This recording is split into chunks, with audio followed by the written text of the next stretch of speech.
Okay, welcome to the Ross Board of Education work session meeting this evening. It's Wednesday, April 12th.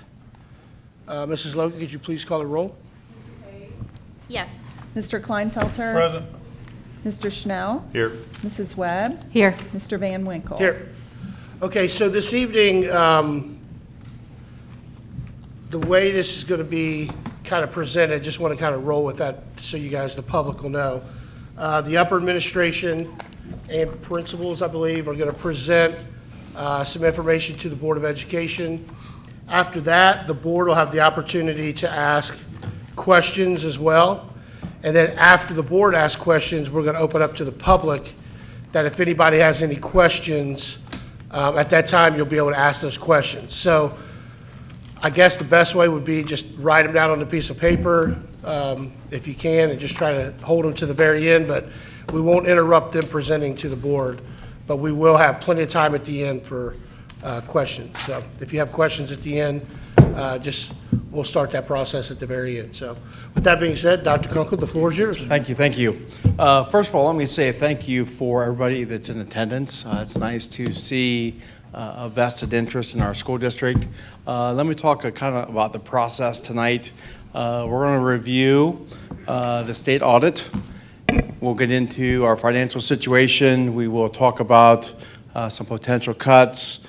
We'll get into special education. We'll talk about transportation and also athletics. Presentation is probably about 45 minutes to an hour. Feel free if you need to get up, use the restroom, out the doors, take a left, and then immediate right. After an hour, we'll obviously turn it over to the school board for questions, and then obviously you guys too. The performance audit is on our website, so feel free to go on the financial webpage, and that audit is there for your viewing. So let's get into our current situation. I know this is kind of hard to see. I would hope that most of you have seen this slide before. We are in a desperate situation. You can see the spending surplus deficit, which is the fourth line down. If you look 2023, and it goes downhill quickly to 2027, 5.7 million in the red. So it drops off very, very quickly. You can see the ending cash, 25, 26, 27.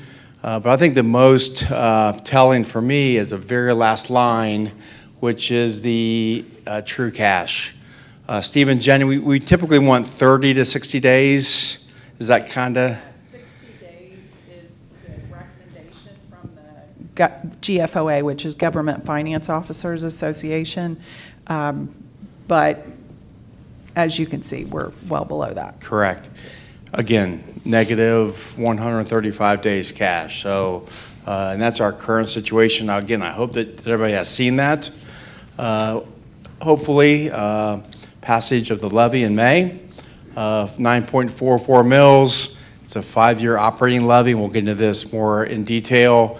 But if you can look at, it generates 4.5 million a year. And if you can look at the deficit, spending deficit, you can see it's positive in 24, 25, 26, and then 27, it starts getting back into the negative.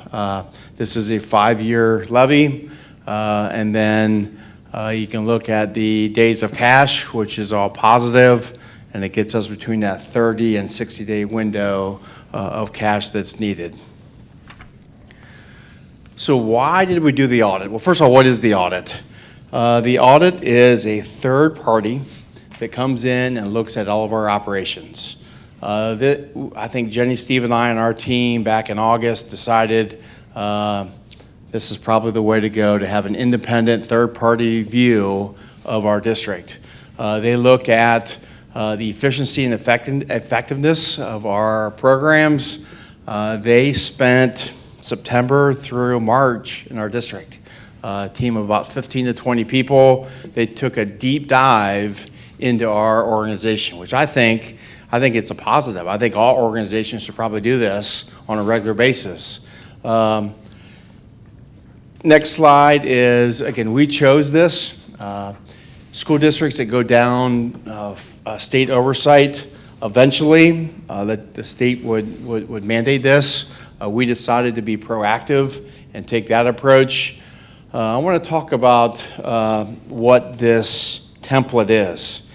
This is not a quick way, but it is one way to get to the bottom number. They're not looking at what's best for kids. They're not looking at what's best for our community. They're looking at strictly numbers. So I put up there quantity versus quality. They're looking, again, we'll get into what exactly they're looking at, but strictly numbers. They're looking, how do you get to that bottom number without looking at the quality of education? So I think it's a template. This is a conversation piece that we will continue to have. No cost to the district. It typically costs between $60,000 and $90,000 for this audit. This is free of charge, which is nice. I think this is a positive for us. We're taking this very seriously and digging into it, and we'll make some recommendations. So what do they do? What's the methodology? They're trying to identify opportunities where expenditures may be reduced. They look at everything from busing to curricular to every aspect of this district they're looking at. We'll get into here in a minute the peer districts that they compare us to. The last sentence there, the industry standards, those are, they look at square footage of our buildings. They look at what custodians should cover in a single work session, and then also the state requirements. The Ohio Revised Code, they get into our collective bargaining agreements with sick leave and vacation buyout. All that stuff is part of what they're looking at. So there's three groups of districts that they compare us to. The first one is our primary peers. These are school districts that are very similar to us. They have high academic standards and they have lower per pupil spending. So that's a key. Again, very similar districts. You may or may not have seen some of those.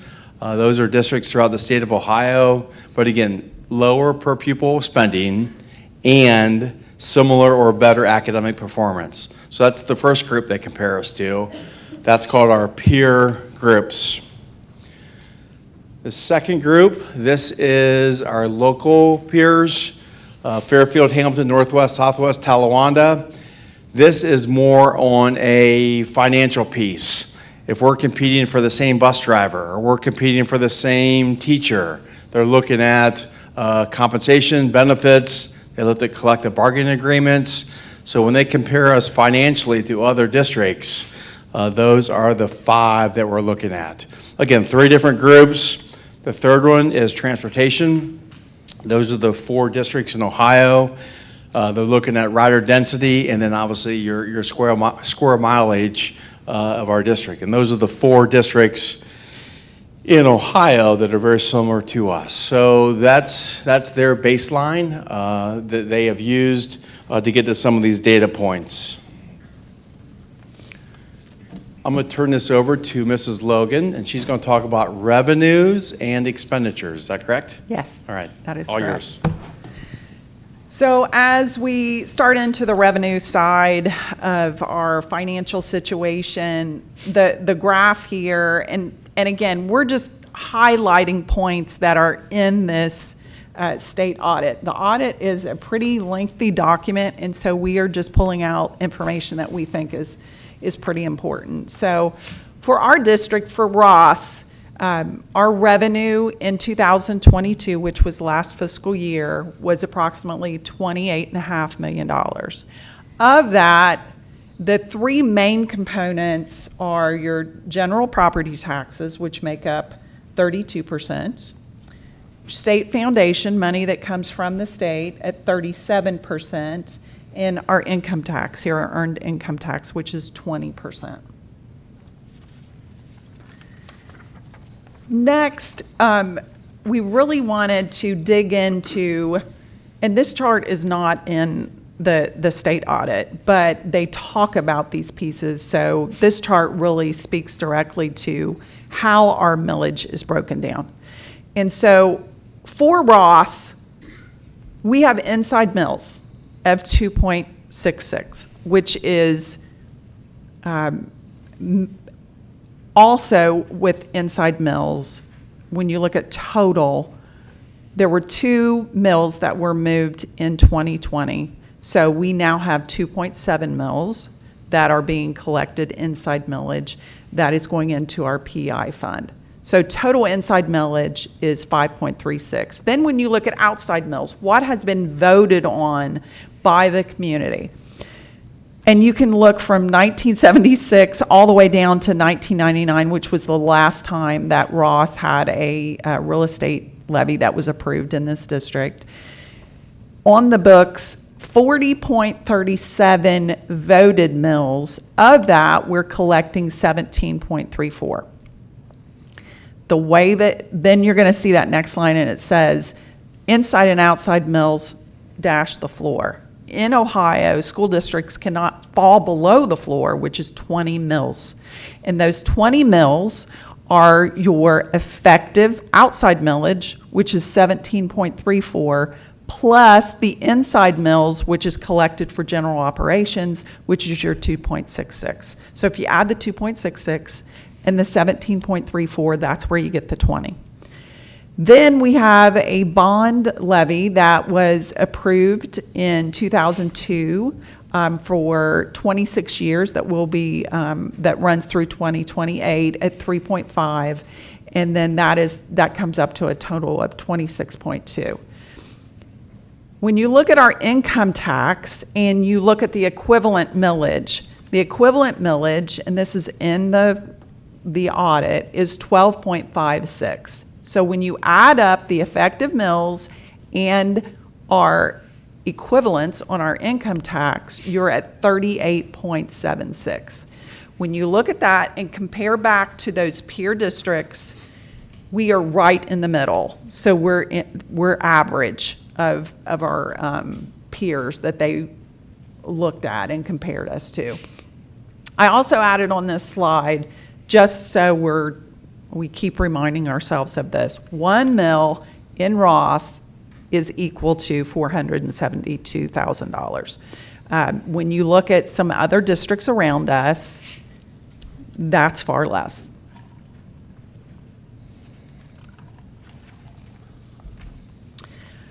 This is something that has come up just recently, and so we wanted to include this in this presentation as well. Some of you might have seen recently that there was a news report that our county auditor, Nancy Nix, was talking about the update, the revaluation update that is occurring, and that there is a possibility that it could increase by 24%, which is a really large increase. And so we've gotten the question, well, how does that impact Ross? Won't you get a whole lot more money, and do you really need the levy? Unfortunately, even with 24%, this does not solve our problems. And I also put on here, in 2020, the average for Butler County was 20%. In Ross, it was 8.8% increase. So even if countywide is a 24%, we probably are not looking at 24% here in Ross. But for comparison, I put the 24% in and said, okay, let's just assume we get the largest increase here in Ross on this revaluation. What would that look like for us? What that looks like for us is it basically pushes off our cash deficit for a year. So instead of running out of cash in 2025, we would run out of cash in 2026. So it does not solve our problem. It does help. The other thing that I added on this slide, and it was on the slide when you spoke about the 5-year forecast, it's $4.5 million for that levy. The levy that is on the ballot for May is a fixed sum levy, meaning even if the valuation increases by 24%, we are held to a fixed sum. We are held to the $4.5 million to collect for those 5 years. We cannot collect additional money with that new levy.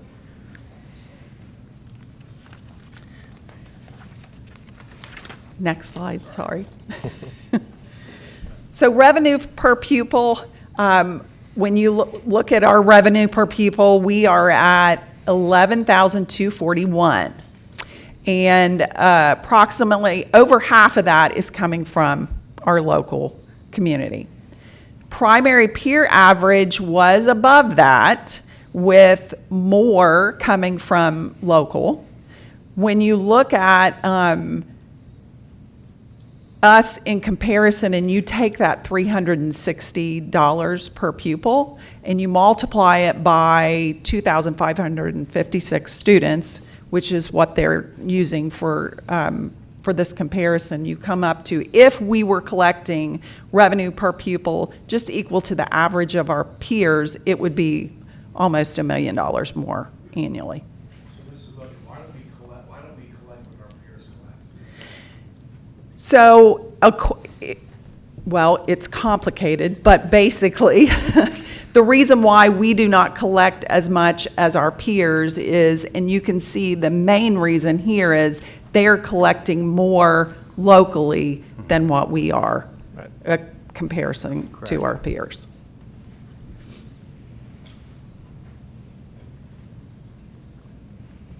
Now we're going to move over to the expenditure side of our budget. And our total expenditures last year were right at $28 million. And when you look at that breakdown, you can see that it's no surprise with a service organization, which is what an educational institution is, your wages and benefits are going to make up the majority of our expenses. So over 80% of our total budget is for wages and benefits.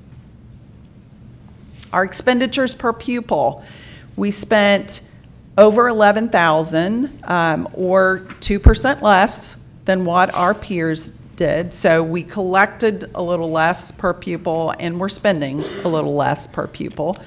When you break it down, though, by object with salaries, benefits, purchase services, supplies, and capital outlay, we spent more than our peer average on those salaries and wages and benefits, so that over 80% of our budget was more than what our peers do. And then it would also make sense then that we spend less on the remaining objects. So let me get into some more of the audits. They really looked at those areas: fiscal management, human resources, facilities, transportation, and food services. So they broke this down into 3 tiers. So tier 1 is kind of your low-hanging fruit. These recommendations that they gave us do not really impact the deficit that we're in. They will help, but tier 1 really does not make a significant increase or deficit in our budget.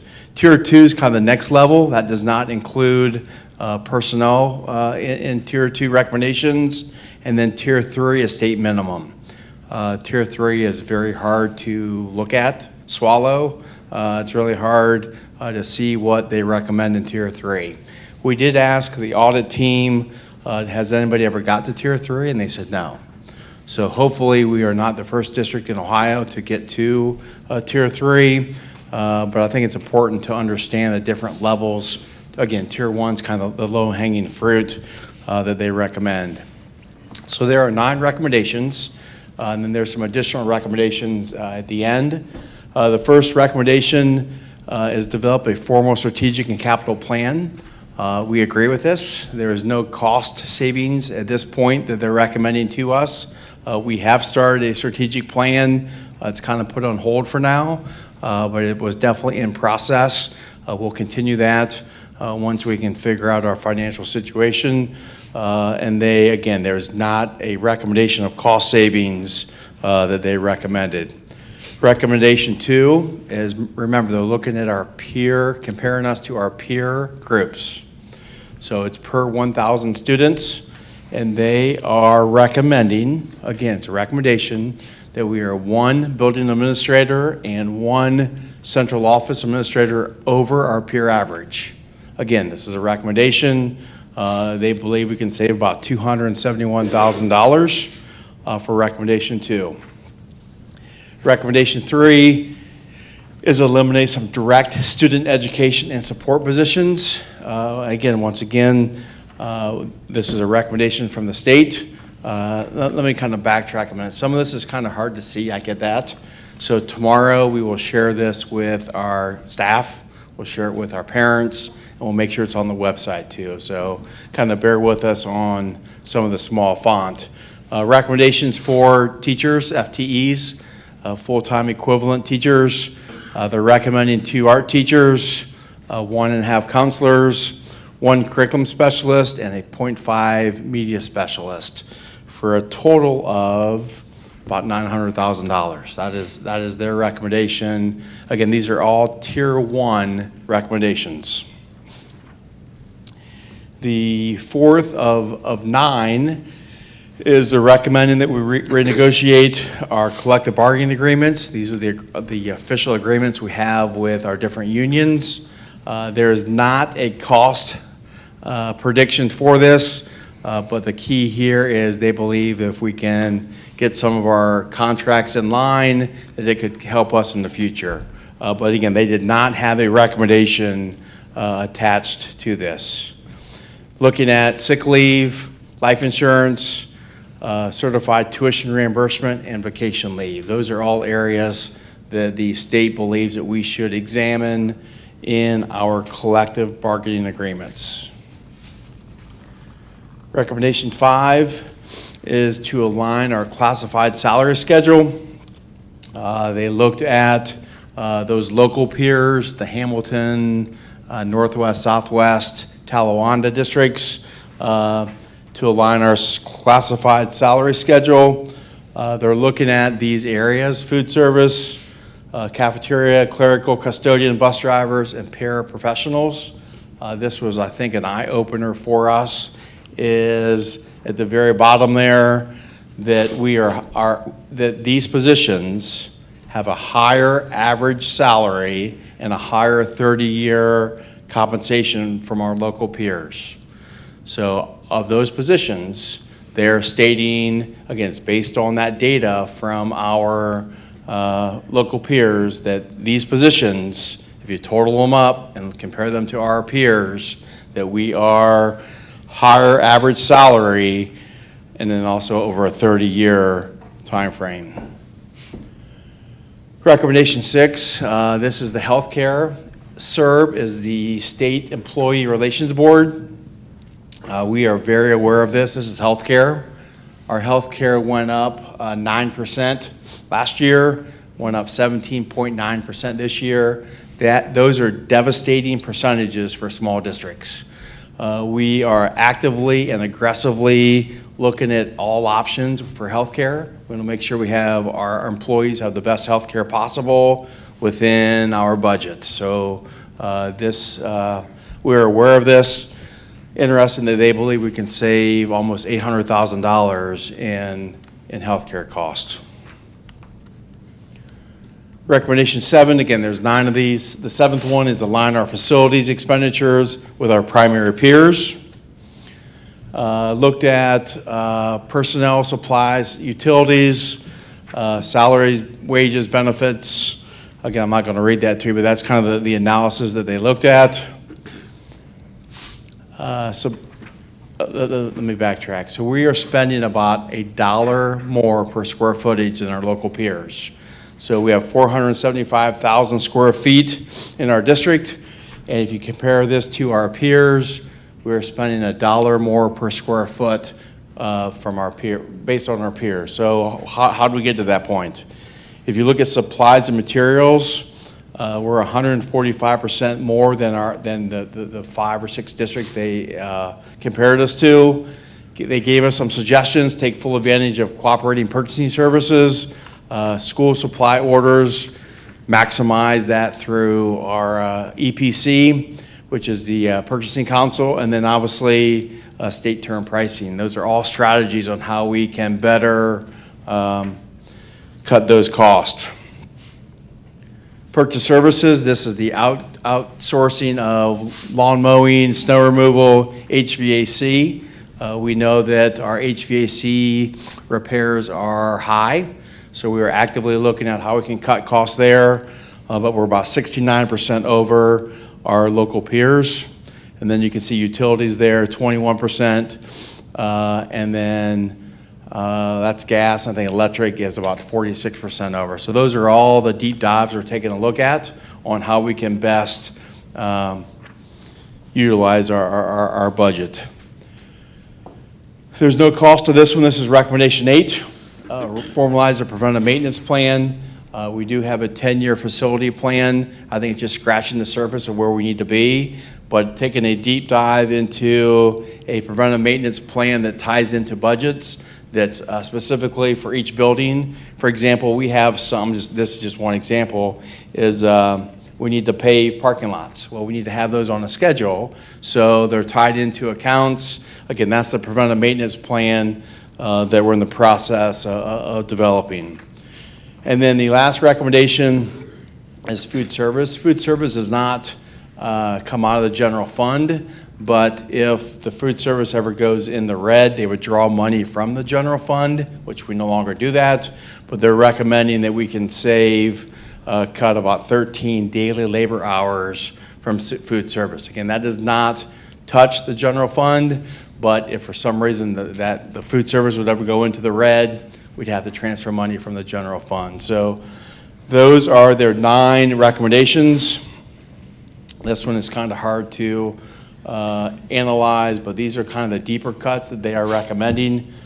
So recommendations 1 through 9, those were the tier 1. Now we're going to dig into the tier 2. Eliminate the general fund subsidy for extracurriculars, which is about $673,000. We're going to get into athletics here later on in the presentation. They are recommending a base and step freeze for our employees, which is $2.5 million. Again, these are all recommendations. Eliminate tuition reimbursement, cut additional 5 teachers from the high school. Tier 3, eliminate 1 building administrator. And then the last one, if we ever get to state minimums, we would cut an additional 23.5, which would devastate our community and our school district. So again, these are recommendations from the state. I think this is a positive in terms of having a deep dive into our district.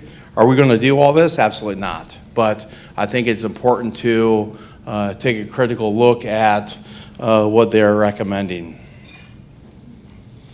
Let me talk a minute about special ed. Special education was not included in this audit.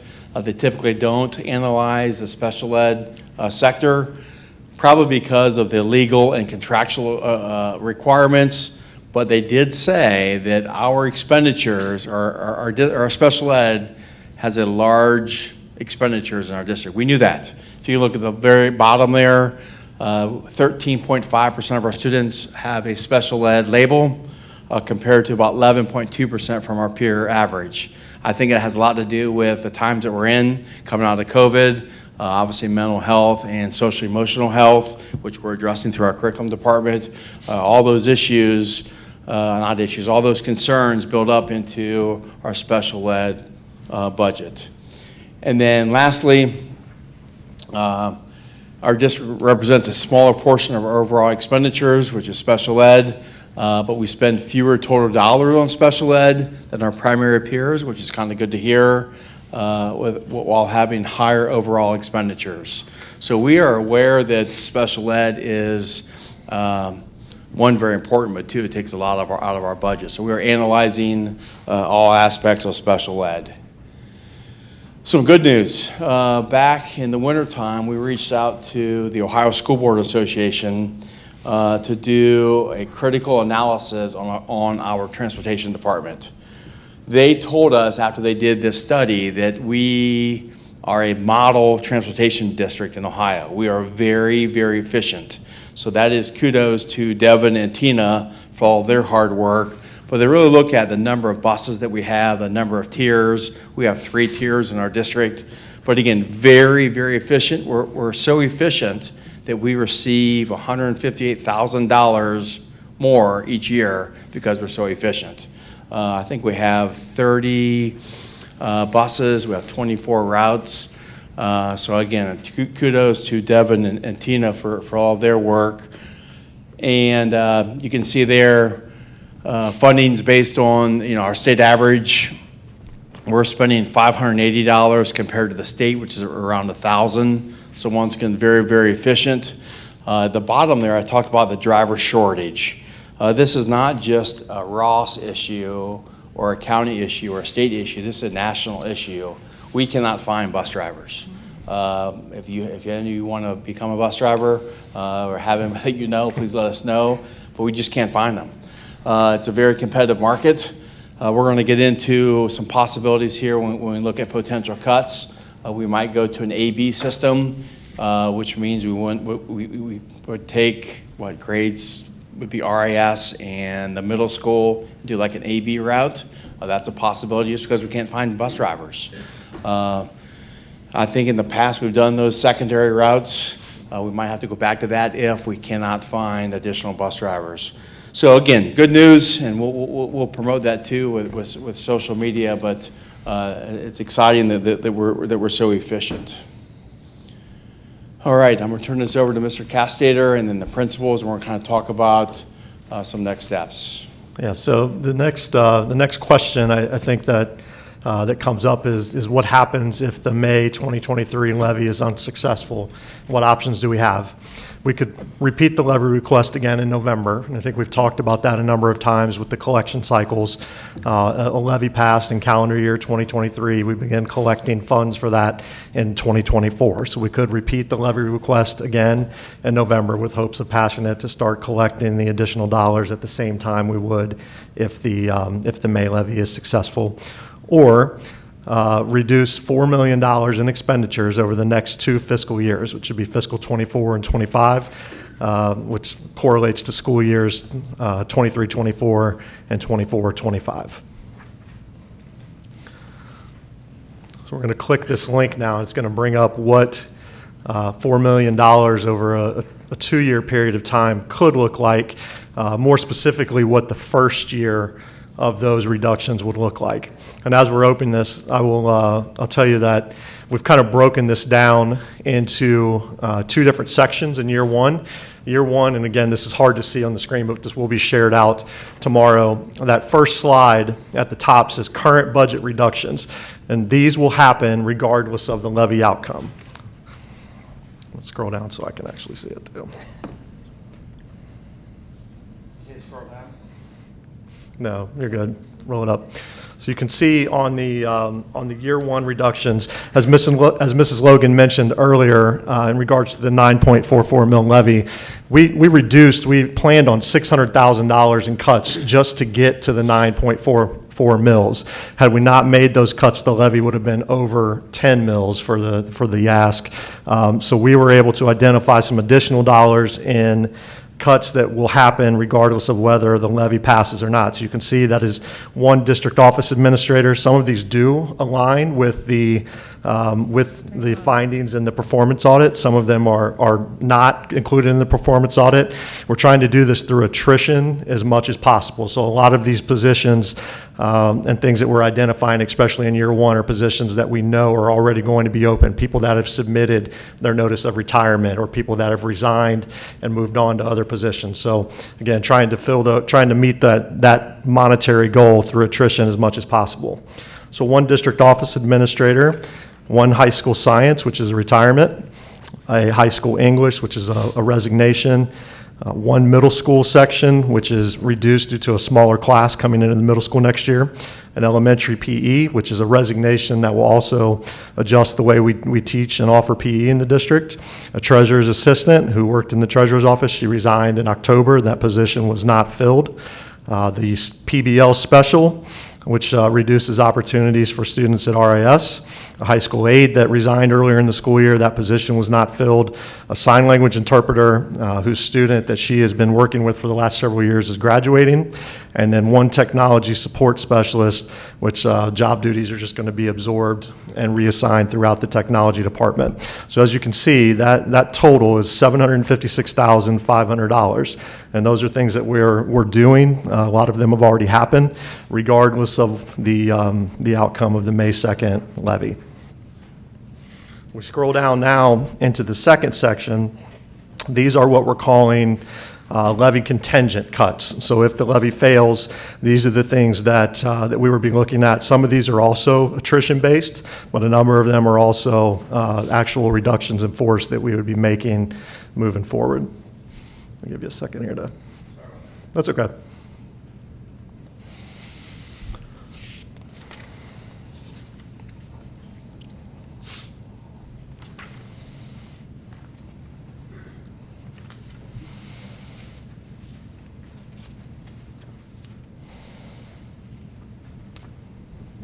Okay. Scroll down to section 2. So again, if the May 2nd levy fails, additional budget reductions for 23-24. It would be 1 music position at Ross Middle School, or Mrs. Barnett, who is our choir teacher and Next Gen advisor, has resigned to take another position in a different school district. We would adjust the offerings that are made at Ross Middle School. We would reduce down 2 of our contracted school nurses through the Educational Service Center. That would leave us with 2 nurse positions for 5 school buildings. We would reduce 1 art position. We had a retirement with an art teacher at the elementary level. We would not fill that position, and again, adjust and reduce the opportunities for students to take art throughout the district. Reduce $35,000 in supplemental curricular programs, 1 FTE of special education teacher, 4 paraprofessionals, and 3 of those 4 positions would be the media managers for ELDA, Morgan, and RMS. RIS kind of shares that a little bit, but ELDA, Morgan, and RIS would no longer have someone manning the media center. We're also assuming that we will have some additional attrition, so 3 other positions. When we have those things come up over the course of the spring and summer hiring season, we would not fill 3 additional positions. That is our estimate, and that would be another $255,000 savings. Additional revenue to generate from restructuring facility rental rates for school-affiliated community programs. So right now, our Ross Basketball Association, youth football, youth softball, MRA, volleyball, they're able to use the facilities at a discounted rate in many cases. We would be restructuring the policy and the way we handle facility rentals to generate additional revenue by back charging some of those costs to those programs. Dr. Conkle mentioned implement A and B routes as to not fill an open bus driver position. That would save us 1 bus driver position there. Reduce and eliminate non-athletic supplementals. We've identified about $100,000 worth of non-athletic supplementals that we would not fill. And I know our building administrators are going to talk a little bit about what that might mean as we roll through this. And reducing materials and supply costs by $50,000. Some of the cuts we would be looking at in the supplementals, you can see them there. Yearbook, newspaper, academic team, student government, class sponsors for at the high school, Washington, D.C. coordinator, National Honor Society, Hope Squad, ELDA, Morgan, RIS, music supplementals. Those are all things that would be included on the list. So grand total, when you add those 2 together, the cuts that are going to happen, regardless of the outcome of the levy, plus those additional reductions of $1.106 million, the total reductions for next year would equal $1.862,500, so about $1819 million in reductions for next school year. So if you go back to what we said at the beginning, we're talking about $4 million. So all of those cuts don't even get us halfway of where we would need to be. So moving into the next year, FY24 and the 24-25 school year, an additional $2.1 million in reductions would be necessary if a levy is not passed in calendar year 2023. The areas that we're looking at, we do not have formalized plans for this yet, but the areas that we're analyzing and considering to complete an additional 2.1 would be the remaining K-12 specials. We would offer state minimum standards for physical education, but other special offerings such as art, music would be eliminated. We have formed an exploratory committee to look at open enrollment And would there be a possibility to generate additional revenue by allowing students from surrounding school districts to fill open spots in some of our classes? Due to the specials being eliminated, that would shorten the school day. We would probably be in a situation where our staff would have planning time at the beginning of the day, and then we would not have specials during the day to allow for breaks and things like that. So we would shorten the school day to accommodate that planning time. Additional supplementals, district counseling staff, and then again, looking into high school schedule offerings, including CCP, AP, other elective offerings like art and foreign language. Again, we have not finalized any of those plans, any of the firm numbers that go along with that. We are still going down that road, but those would be the areas that we've identified for 2024-25 to find an additional $2.1 million in reductions.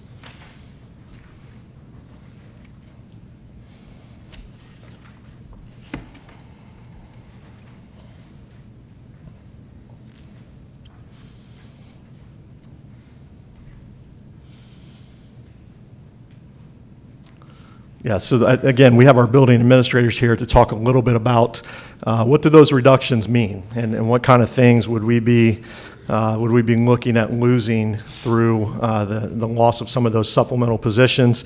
I think we've talked through some of them already. Reduced offerings at the high school, middle school. All 5 of our buildings, due to the special area positions being eliminated or not filled due to attrition, including PBL, gym, art, and music. Reduction of nursing services. We'd have 2 nurses remaining for 5 buildings. Closure of the library and media centers at RMS, Elda, and Morgan. Increased fees and potential loss of access for parents and children who participate in our community programs such as RBA, youth football, cheer, baseball, softball, Boy Scouts, MRAA, groups of that nature.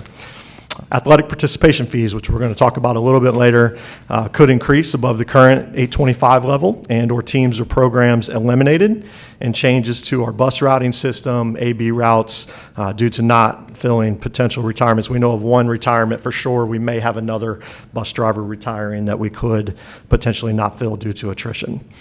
Non-athletic supplementals, activities that could be impacted. We mentioned that, no school yearbooks, newspapers, student government class sponsors. Our class sponsors are the folks that play a tremendous role in coordinating things like our homecoming dance, homecoming parade, prom, float building, all of those kind of activities that our students have had the opportunity to be involved with over the years.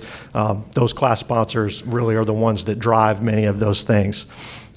Potentially lose the 8th grade Washington, D.C. trip. We would not be paying that sponsor supplemental anymore. The individuals who coordinate that trip put a tremendous amount of time and effort into doing that, and that would be part of the reduction of non-athletic supplementals. And then again, fine arts supplementals could eliminate elementary RIS, music performances, art shows, et cetera, all of those things that our staff work really hard to do, and they're compensated through that supplemental system to do those things. Principals?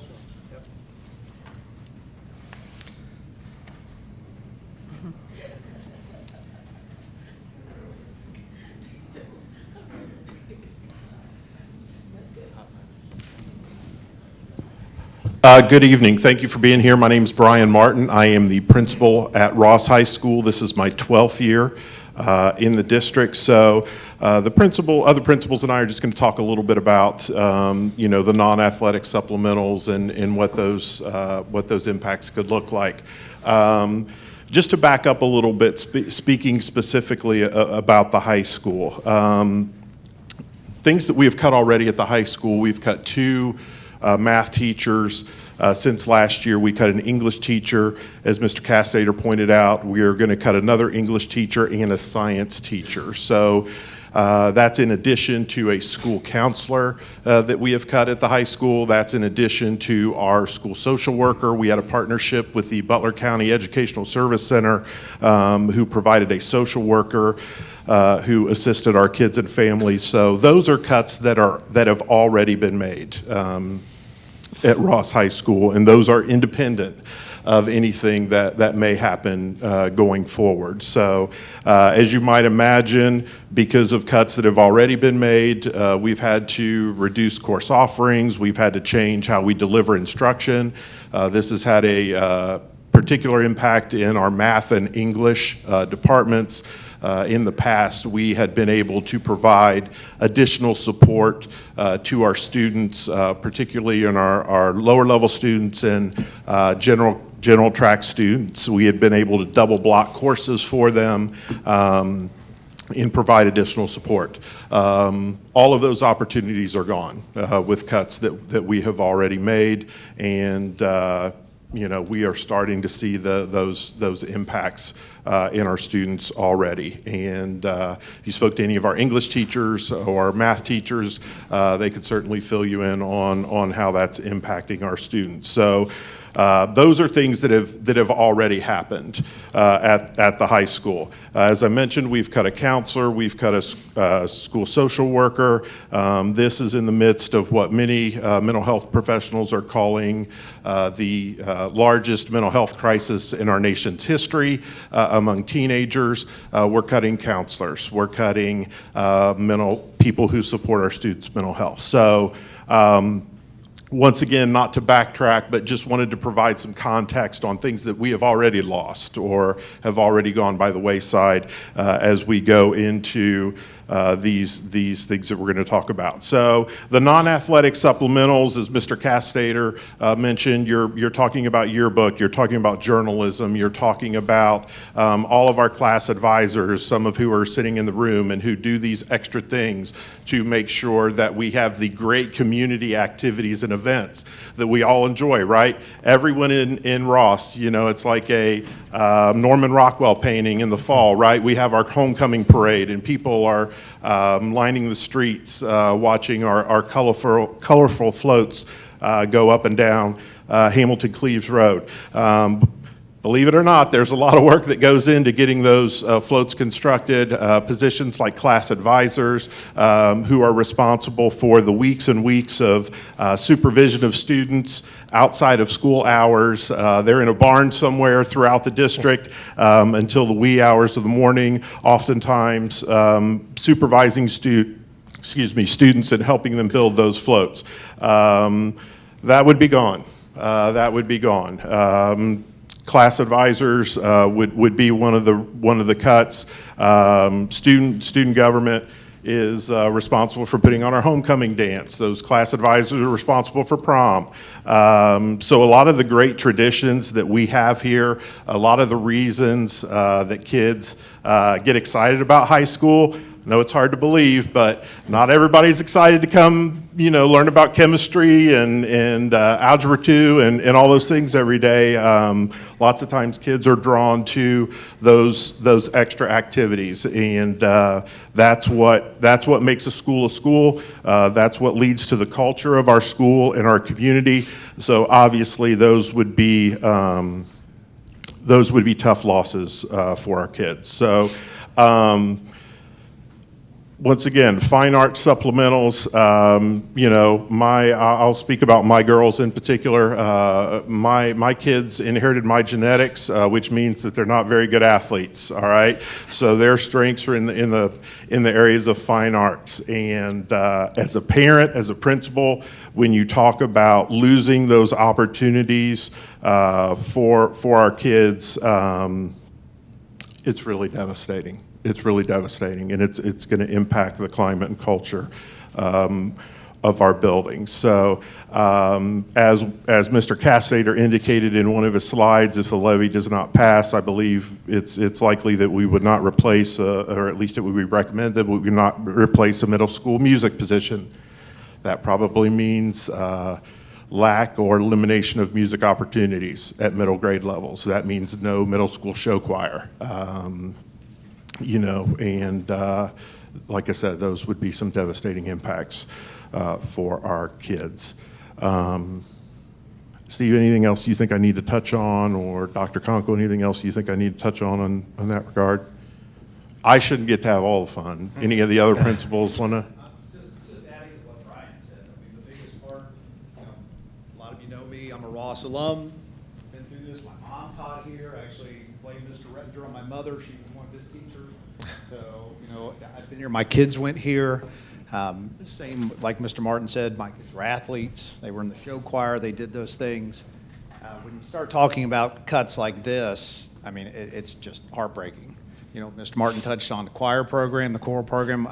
As bad as this is, I was a little bit of an athlete, about 100 pounds ago, I guess, but I was a member of the swing choir when I went to school here, so I had that opportunity. I kind of died off after I left, and I can't take credit for that or maybe blame for that, I guess, but we've managed to rebuild that program. A lot of you have seen that. We've got a middle school show choir that's now going to national competitions, winning things. Robotics program, a lot of you like seeing that. We've got kids involved with STEM programs, robotics. That started at the middle school.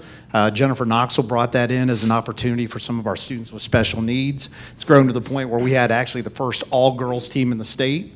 They were state ambassadors for multiple years. We host a regional tournament.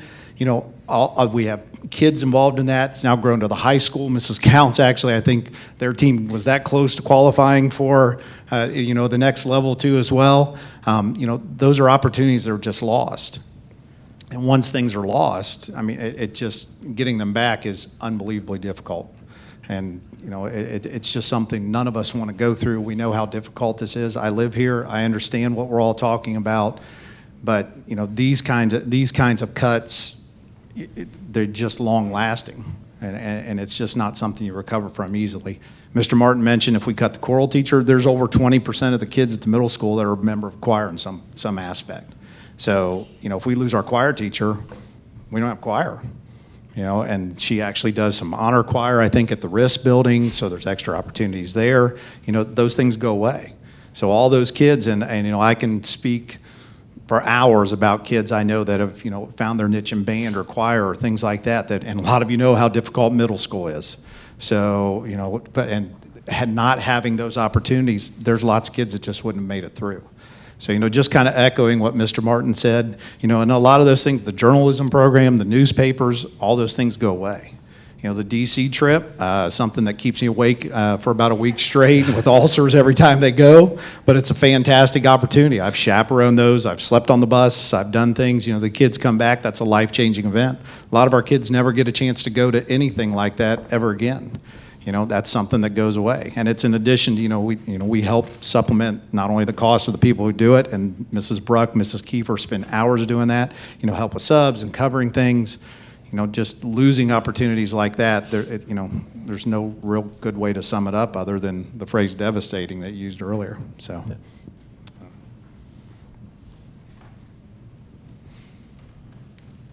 Thanks, Chris. Just a lot of the same things. My name's Jason Rettinger, born and raised in Ross, so I've been here my entire life, and I got a lot of the opportunities that I'm seeing up there that we could be talking about being cut. Met my wife. She lived in Edgewood, and we had to make a decision on where to live. It was going to be hard to be married while she lived in Trenton because there was no possible way that I was moving to Trenton. So I talked her into coming to Ross, and she loves it. And my daughter goes here, and she goes to the middle school. So when I see that list of all the things that she loves, and I know they're going to talk about athletics, but even at the 825, we're already pricing families out of having those opportunities. I was a math teacher in this district for 16 years, well aware that everybody didn't show up at school to come to a math class, that sometimes it was for music, and it was for PE, and it was for art, and it was for all the other things that we give kids opportunities to do. And I don't think I see anything on the list that we're trying to do just all these extra things. Like a lot of these things are just things we're trying to do for kids so they like being at school a little bit more. We give them opportunities after school. I see Mrs. Count sitting here, and she works with our riders after school with our rampages, and that works with our young riders that maybe don't play a lot of sports, or maybe they're not really good at art class, but it's just the opportunities. And I know everyone's just saying the same things, but it's the opportunities. And I know that our community has a really tough decision. Our leadership has a really tough decision coming up, but it is absolutely devastating to think about the loss of opportunities for kids going through here. As someone that had a lot of opportunities and was really, really fortunate to be able to go to Ross local schools, put me in the position I'm in today with the core classes and all the extra things that I got to do, and to think about some of those going away is really, really tough, on top of the cuts that we've already made just to get to this point and the cuts that are going to happen anyway. And I feel like we're kind of band-aiding things together, even getting into next year when we're losing art teachers and trying to figure out how our risk kids are going to have art if we're going to put 35, 40 kids into one art class, which is not a great art class. But we're trying to find ways. Or we just lost our PBL, which is project-based learning. If you ask kids at the intermediate building, they will tell you probably one of their favorite classes. Learning how to work together. They created murals around the school. They created an outdoor learning center. Those are things that our staff at RIS has worked really, really hard to make sure that our kids have had those, again, the same word, opportunities. So I don't want to just keep saying the same things over and over again, but it's just a lot of the same. Thanks, sir. My name's Tom Perry, principal at Morgan Elementary. Been here for 27 years. And this is hard for me. I have watched and helped develop not one of the top districts in Butler County, the top. And I believe that. And it's real tough because, especially at the elementary, a lot of people think the elementary, oh, you stay there and you play with kids all day. Not at all. Very hard, very challenging. It's the foundations of learning, guys. And it's more than academics. You have a lot going on. You are shaping lives. It is our opportunity at this age to create a whole learning experience.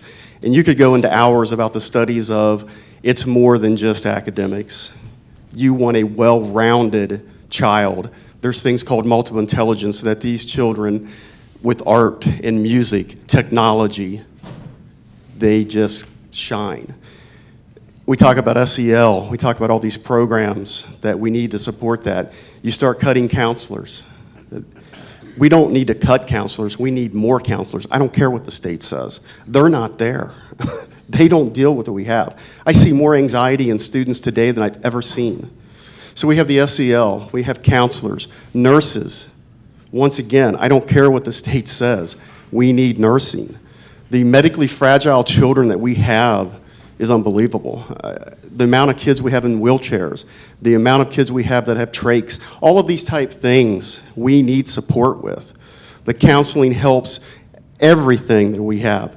Nursing helps everything that we do. You talk about teacher burnout. I'm going to tell you right now, we can't get people into the profession. And now we're going to do some things that's going to make it harder. My first 2 years, I taught in a district that we did not have specials. I was with the kids all day long. And I know that sounds like that should be great and that should be fun, but I'm telling you what, it is very, very challenging. You don't get a break. So, you have districts in this area cutting days of school to attract people. And now we're going to tell our teachers at the elementaries, you have the kids all day long. Those type things, I don't think people will know what impact they have. Technology, we're cutting the media center. We had Grandparents' Day a couple weeks ago. We had over 1,000 grandparents come in. They saw our building. They saw the media center. And they were amazed that we are fully stocked with books. Kids turn pages. Our media specialist is outstanding of turning kids on to books. These are the things that we cannot cut. And it's very challenging for me to sit back and look, like I said, what we've built. It's just hard. I don't know what else to say about it. So we really need our community to understand what impact this is going to have on our students. I don't know what else to say. So. I guess I have. I'm going to leave this mic over here. If that's Sure, okay. absolutely. Thank you. Adam Hall, principal over at Eld Elementary School. Just kind of piggyback on some things. I'll start with art.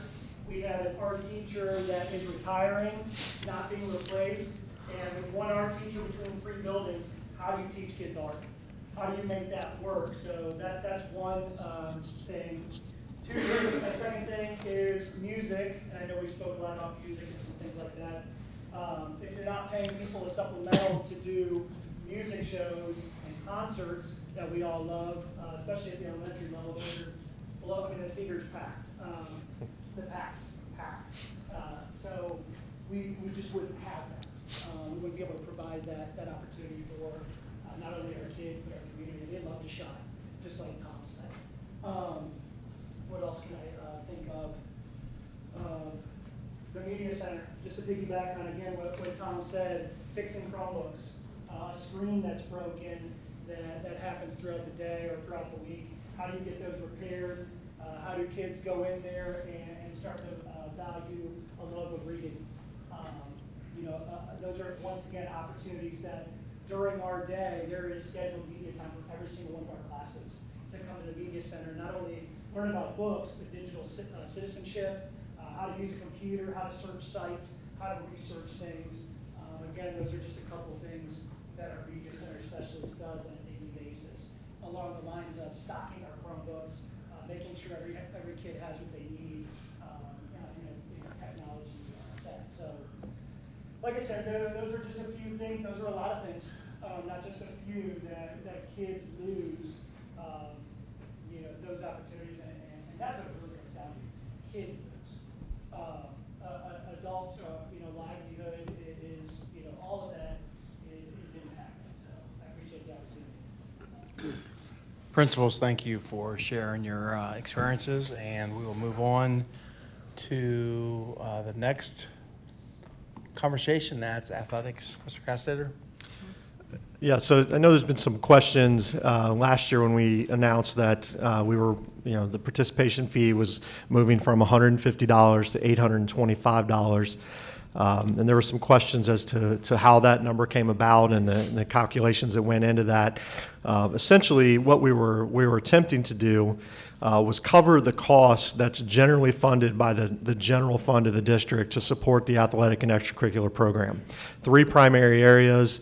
The supplemental contracts for our coaches, along with the athletic department staff, which includes our athletic director and the secretary, athletic-specific transportation, and then a little bit of event managers who help us supervise and cover all of the contests. I think we've used that example before. If you show up on a random Tuesday night on the Ross campus in September, you're going to see soccer happening, you're going to see football happening, you're going to see youth programs happening, volleyball in the gym, and a number of different things going on. We utilize event managers to help manage all those things and cover those events. So raising the fee from $150 to $825 this year, the total revenue we've generated from those participation fees as of April 1st, $555,077. You can see how that compares to last year when the fee was $150 with a family cap in place as well. We generated $103,356.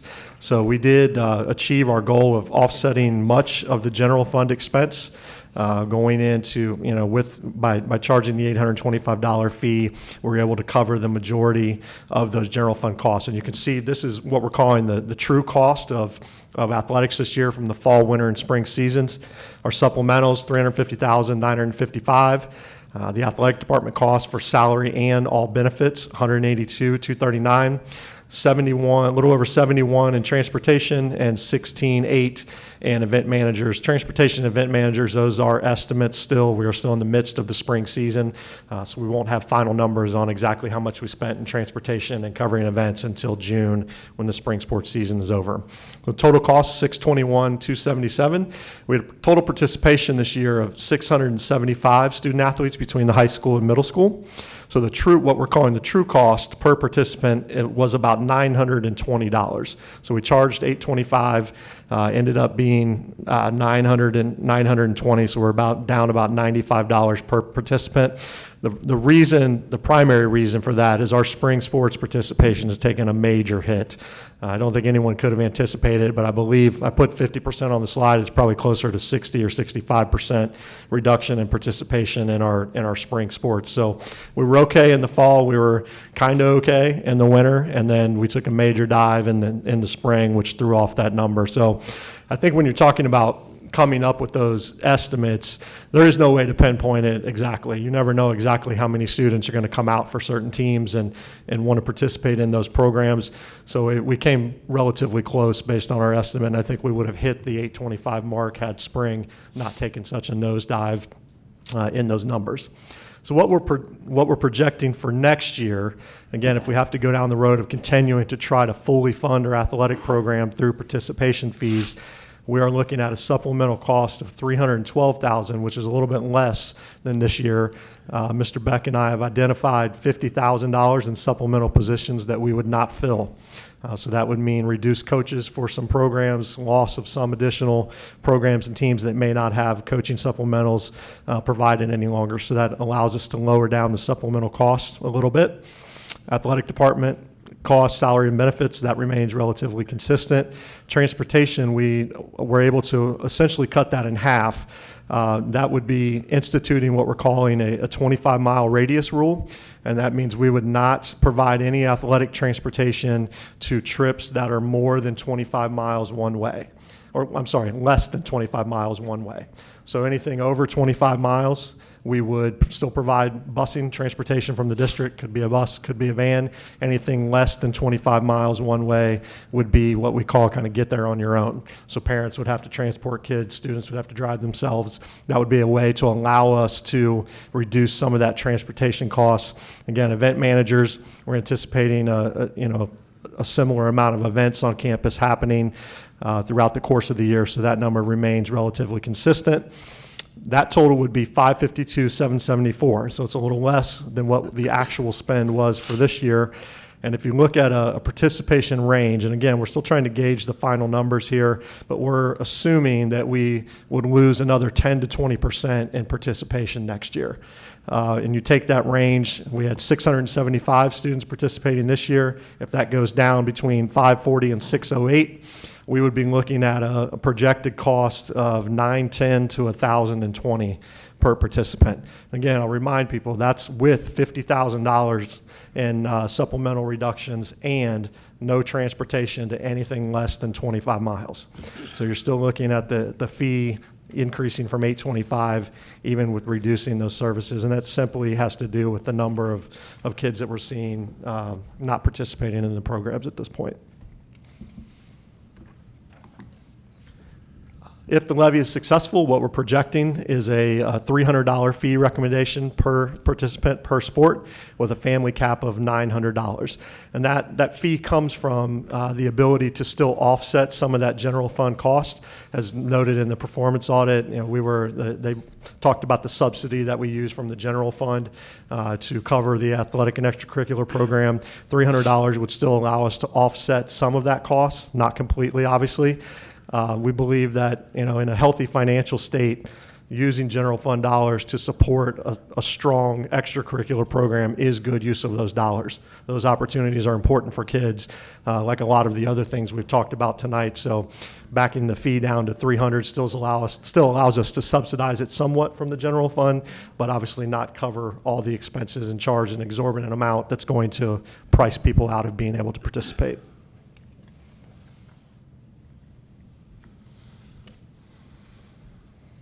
Questions from the board? It's a lot.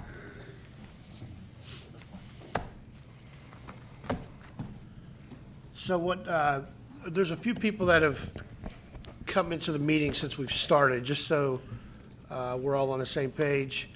The board's going to ask some questions. We've seen this for a day or two, so some of the questions I've already kind of asked, but I do have some comments. And then after we're finished, and we'll be brief and quick, because I think it's more important that the people from the community, if you have questions, feel free, and we'll figure out how we're going to do it. Jake can kind of monitor how we do it. And then the last thing is, a lot of the things were hard to see. Can you assure by lunchtime tomorrow to be on our website? It will. Yeah. So everything will be on our website, the whole PowerPoint presentation. And after you see it again, or if people in the community see it, please reach out if you have questions to our upper administration with that as well. So I just have like 3 or 4 comments, but through the state audit, I was fortunate enough to be the board member who had to come to the meetings with the state auditor. And it was a good audit, and we had some good conversations, and it was very, very insightful. The main thing that we have to understand is the quality versus the quantity. The audit and I heard this from other board members from different districts that have had this audit, it's a strictly numbers way to the bottom, is basically the way they explained it. And it's number-based. It doesn't matter that Morgan Elementary is the number one elementary in Butler County, out of 70-something. It doesn't matter that Ross High School is the best high school in Butler. That doesn't matter. They don't care, and they'll tell you that. They don't care.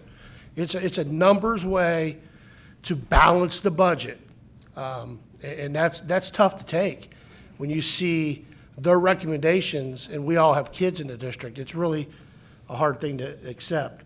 And then the staff and benefits wages is basically a majority of our revenue, or our expenditures. And I've said this publicly, and I'll say it again. Our staff is amazing, and they are not even close to being the highest paid staff in Butler County. To be quite frankly, they're below market value in Butler County. And I have friends in other districts right now that have called me and said, we have an opening in our district, said district. There's like 5 Ross teachers that applied. That never has ever happened. But that's the reality that we're living in right now. And it's really hard to see and hard to accept, being a Ross community member and a graduate. So those are just the comments that I had for tonight. But this is, when you hear friends, my friends, who are live in a community I've known my entire life, and they tell you balance the books, just balance the books. This is balancing the books. This is exactly what it is. And that's why we want our community to decide what kind of education my kids and everybody else's kids are going to get, because this is reality. And the last thing is, and I don't want to steal Andy's thunder, but he's said it a bunch, a lot of these cuts are permanent cuts through this 5-year stretch. That means they're not coming back. They're permanent cuts that are baked into our 5-year forecast. So I'll get off my soapbox here, but with that being said, Mr. Kleinfelder, do you have any questions? I don't have questions, but I got a couple comments. Things I hear all the time, when Ms. Logan was going over the revenue that we get, I didn't see a big pile of that pie chart lottery money. But I see commercials all the time. I know we get less than one teacher's salary for the state for lottery money, but you see those commercials on TV all the time. That the state has bait and switched the entire state on that. We don't get a ton of that. The other thing is, I said, well, there's more houses. People come up to me, there's more houses in Ross than ever. How come you're not collecting, all this tax money? Well, when you do the math, even if you got a house that's paying $3,000 in taxes, if that's even all going to the schools, if they got 3 kids there, it's costing us $11,000 a piece to educate those kids. We're losing $27,000 or $30,000 on just that one house. It doesn't work that way. There's no industry, there's no P&G, there's no Seagrams or whatever putting a lot of money into this district from the tax base. So houses are a negative for us. People say, oh, go to the state legislature, they're going to help you. No, they're not. They right now got a backpack bill in there that's going to allow kids to take their money and go elsewhere. That'll be a net loss for us, because if some of these cuts go through, this isn't the school I want my kids to go to. And they're going to be going to other places that have open enrollment. And everybody else neighboring us has open enrollment. The other thing is, the legislature, are they going to help? No, they passed a bill in 1976. We got 40 mills of voted money in this district. We're only collecting half of it. Everybody should be paying double the taxes they are, but we're not, because the state legislature capped us and we don't get the increased valuation. So we've already passed it, and now we got to fight for this next bunch. And the thing that scares the heck out of me is that this is a temporary solution, not just these 2 years if it fails cuts, but in 5 years we're going to have to come back and revote this levy, and we're going to need probably a couple extra mills down the road, because If you look across the state, everybody is going to be asking for, school district taxes used to ask for 2 and 3 mills. Now everybody's asking 7, 8, 9, 12, and it's not going to get better. The school funding formula has been unconstitutional for over 30 years. There's been 3 Supreme Court cases. They haven't fixed it. They're not going to. So when people come up to me and say the state legislature is going to fix it, they're making it worse. They don't really want to be in this business, in my opinion. They want that money to go somewhere else. And I guess my final comment is, you know, this is not going to go away, and it's going to be an ongoing, continuing fight for education. This is a great school system. My daughter went here. I love living here, but if things don't change, we're going to be in some desperate times. That's it. Mrs. Hayes? Too short. I think a question that people are going to ask when they see this is, have you run scenarios for the options recommendations listed? And I just didn't know if we had like in the formula, like if you put, we cut 2 of the 9 or use 2 of the 9, how does that impact besides the cuts we have? I feel like that's going to be a question that they're asking. I don't want to pick example. It's not like I want one. I'm just saying, like, say we pick number 4 was the like the food service costs, like we overpay. If we contractually reduce that, like what does that equate to? Plus the 8.8 projected sales that we might get. Like how, I think people are gonna ask that, like if you make these cuts before the levy, how does that impact the bottom line to extend if it passes? How long, many more years will that keep us not? So back when we talked about the levy, we talked about to keep it below double digits, we needed at least $600,000 worth of reductions. And so we've got a little bit more than that built into this plan. And basically the reason why we have a little bit more than that is because we have had some positions that we're going to take advantage of through attrition. So we're a little bit more than that. And then also, if you recall way back when we were considering the levy and everything, one of those questions that we talked about is, what if our community does not support a levy? How much do we have? What does it look like if we have to cut our way out of this? And so what we've presented tonight is that scenario. What if we have to cut our way out of it? And it's $4 million over the 2 years. And so you could slice and dice it any way you want, but the end result is, if it's not successful, it's $4 million, however you get there, whatever that path looks like. And so I know Steve mentioned this before. We absolutely took a look at what was in this performance audit, but then we're trying to take advantage of those positions by attrition, because the last thing you want to do is to go to an employee and say, I'm sorry, but you're losing your job. Right. And I just so, wanted it to be more like that point, not, I feel like it, I'm not saying I want that, I just feel like maybe Right. that point needed to be, okay, we presented this, we're saying the cuts, but how did we apply if we did slice and dice or whatever? yeah, no, it's a great question.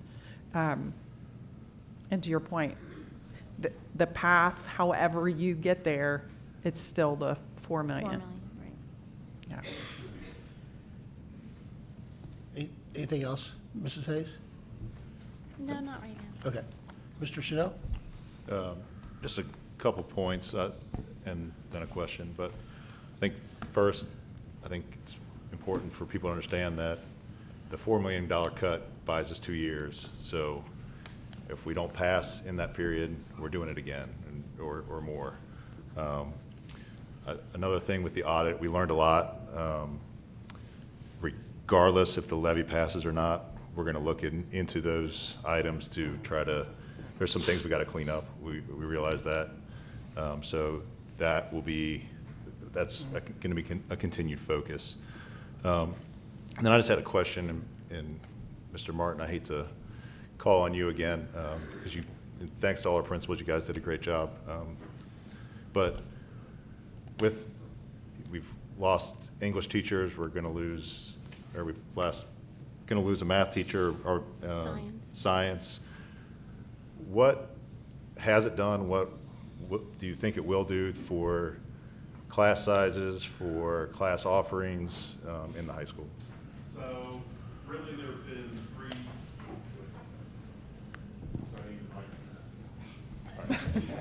You like the mic. No, I don't like the mic. So really there are three outcomes that we're seeing, we've already seen, or we're going to see. The first one I kind of referenced earlier.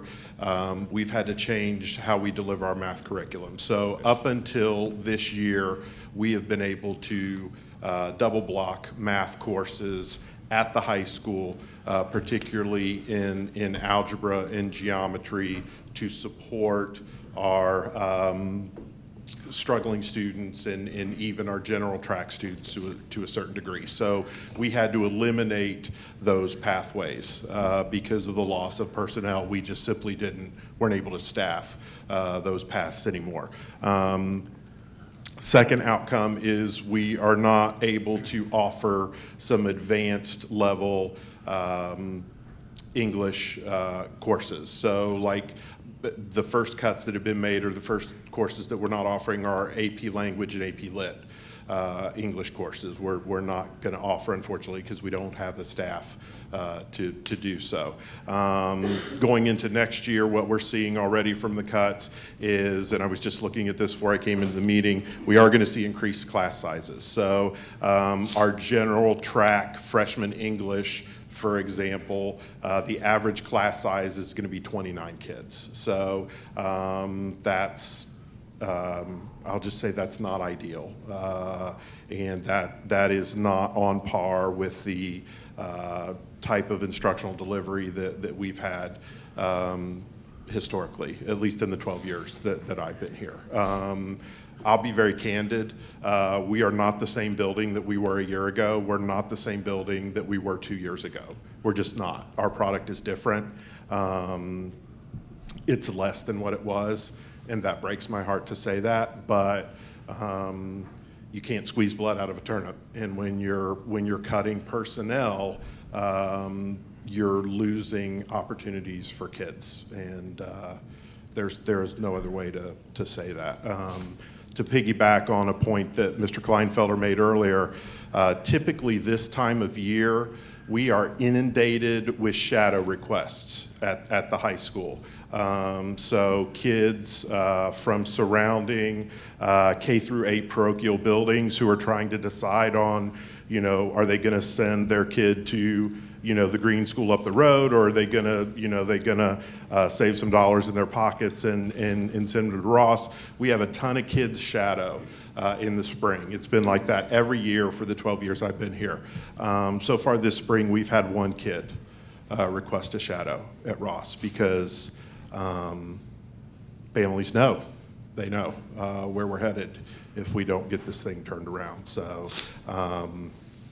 I think people drive by on Hamilton Cleves and they don't see the building on fire, so they just assume everything's fine.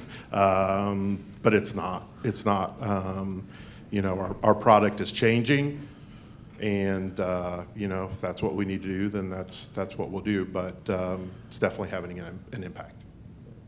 Thank you. That's all I have. Mrs. Webb? Where do I start? I hear a lot, and I hate to go on to Ross Talk or onto social media at all.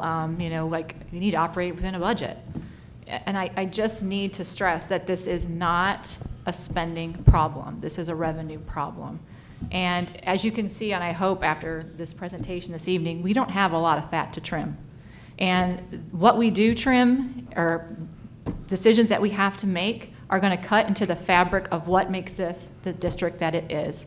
And it breaks my heart. It really does. Keith mentioned the state foundation dollars, and if you go back to 2013, I think we're getting like maybe $300,000 more after 10 years. And everybody knows that things don't cost what they cost 10 years ago. We didn't really talk about, mentioned the 84% that goes out to wages and benefits, and that might be a little higher than other districts. But what that means is that we just have folks that are working here that have dedicated their careers and that are past probably that 20-year mark. So their salary is a little higher. It's not because we have too many people that we employ. So, I mean, there's just, it just isn't pretty any way you look at it. And I just beg and plead and just hope people support this levy and support our kids. And even if you don't have kids in the district anymore, and I hear that too, well, why would I support levy? You know, why would I pay more? I don't have any kids. Because we're producing kids for our future. That maintains our property values here. It maintains the excellent district and the community that people want to live in. So please, I hope you support the district. Okay, we'll move on to Q&A. How do you want to handle this, Jake? Just, if you have a question, just raise your hand and Jake will come to you. So what happens in 5 years? So this is a 5-year levy. What happens at the end of 5 years? Jenny, go ahead. So, and I know this sounds like I'm really not giving much of an answer, but you'd have to look at the financial situation in 5 years. I don't believe that the state is going to fix this problem, but maybe you might get some additional monies there. But in 5 years, you would need to look at, do you renew this? Or, you know, have things changed? But you would need to reassess. And it is a 5-year. And with this, and I've taken a look at what would happen based on the assumptions that are in the forecast at this time. You would need to renew that 5-year based on those assumptions. So if nothing changes and the assumptions are still pretty accurate, you would need to replace that 5-year. This levy would expire. It would expire then. Is that what you're saying? That's correct. Jenny, could you also touch on the bond levy that will expire? Yeah, so the bond levy, the last payment that we have is in December of 2028, and we're collecting 3.5 mils right now. So that would roll off, so you would have a reduction in what your effective millage in 2028. So at that time, you would also be looking at, okay, if you need to renew, and take into account the 3.5. So we'd be able to take advantage of that millage drop. Yeah, with the hope that it would at least absorb some of a necessary increase without passing that on to taxpayers in the form of an increase, right? So you're already paying it for the bond. We'll ask you to renew it with that additional money instead going to the general fund. But 5 years is, when the state requires us to do 5-year forecasts, but they only tell us 2 years out what they're going to give us, it makes 5 years difficult. So it's a long ways away in terms of school finance, but yeah. You provided some detail on pay to play for athletics. Has the board considered something like pay to sing for like show choir type, all these supplementals that you talk about that are just going to go away? Yeah, we did. The fees for choir and band did increase this year as well, and that helped cover the cost of the supplemental for those teachers. The issue becomes when you're eliminating the teaching position, there isn't anyone there during the day, 1, to have the course, and then 2, to be there after school to do the supplemental. So in that situation is different. We have many coaches that are not school employees other than just coaching. So you can charge a fee to cover that call it $5,000 that a coach is making. In that case, if you're talking about charging a fee to pay for a teacher's salary, I don't think we could go down that road for some of those core curricular, we call it like co-curricular offerings, like music, choir, and band are. If that makes sense. And a totally different question. I couldn't agree more that it's a revenue problem, it's not a spending problem. So have you ever thought of a different way to structure the income that comes into the district? Income tax, property tax, state. Is there a different way of structuring so that the focus isn't on increased millage for property taxes? So the other option would be an income tax, which we do have currently. We have an earned income tax. The problem with the earned income tax or a traditional income tax, once you place that on the ballot, it gets approved. You have 2.5, almost 3 years before you realize the full impact of that levy, that income tax. Where we're at right now, we don't have that time. So the real estate tax is the one that works for Ross right now. But a traditional and earned income tax, I don't think we'd rule anything out in the future, but right now, we don't have the time to wait on the earned or a traditional income tax to fix this problem. Mrs. Logan, can you talk about the percentage that we receive from the income tax, 18 to 20%? I think that's a big factor in this too. And Steve, to piggyback off her question, Steve or Jenny, in Ross, the community, the property tax, what's the breakdown of single-family homes compared to commercial homes? Because a lot of people in Ross, including myself, to be honest with you, but you want Ross to stay the same with no commercial coming in, but that puts a lot of strain on the single-family homes, keeping businesses and stuff out. So what's our breakdown, and then what's like a typical breakdown, just say like Monroe or Talawanda? Well, I don't have their information right now, but we are definitely a bedroom community. And when you take a look at our tax base, so our residential and agricultural make up, let's see, well, we're right at over 400 million in residential agricultural. Our commercial and industrial is 21 million.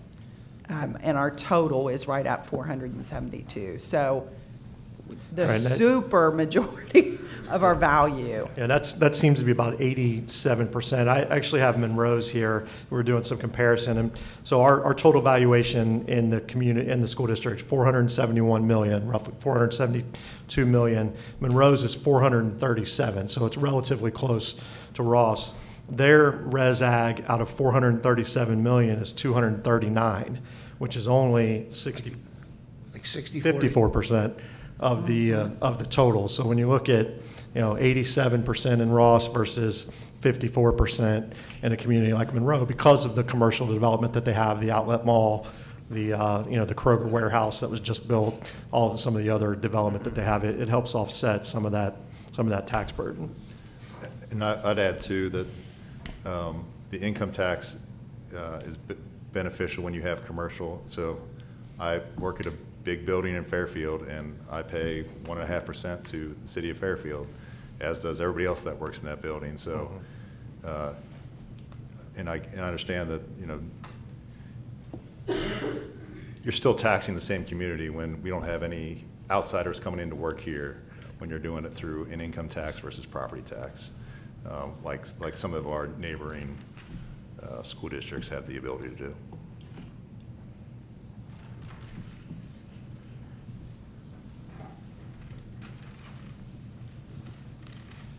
Has a idea or thought been given to House Bill 1 as to what it's going to do to Ross's finances, I can almost guarantee you it's going to pass. One means priority bill. And I think it's going to wreck your 5-year projections. The other thing that I would mention is I think it's very likely that backpack bill will pass. And I would encourage you to, as soon as you can, have open enrollment to try and get ahead. Because the way the legislature is, these two things are going to happen, and it's going to be devastating. Mr. Webster, if you don't mind, Yeah. Dr. Kunkel, could you kind of piggyback off what, I can't call him Sean Webster, I always call him Mr. Webster, but could you piggyback, because you just went up and met with some legislation in Sure. Columbus with some other superintendents. Yeah. Just a quick briefing on it. Sure. I had Yeah. a chance a couple weeks ago to go to Columbus with 2 other superintendents. We met with State Rep Adam Bird, who's a former superintendent at New Richmond, who oversees the Education Committee. We met with Thomas Hall out of Madison. We had a chance to meet with Jennifer Gross. That was an elevator conversation. We met with House Rep Patterson, who oversees, as part of the Finance Committee. So we are trying to, this backpack bill, Dr. Webster, you're right, this is going to devastate public education. But we are advocating at the state level to make some changes. So I thought it was a productive conversation. They were receptive to listen to us, but it's a monumental task because we're a small fish, obviously in a big pond. But we're having those conversations. I'm pretty confident the backpack bill will pass. But Jen, you want to talk briefly about the foundation formula?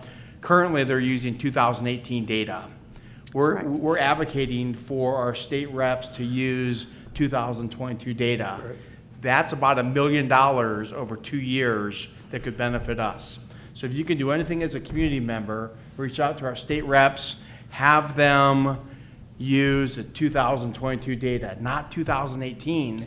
Again, will that fix a problem? No, but it's going to help. So, I mean, you can speak more than I can. Yeah, so with the current biennium budget,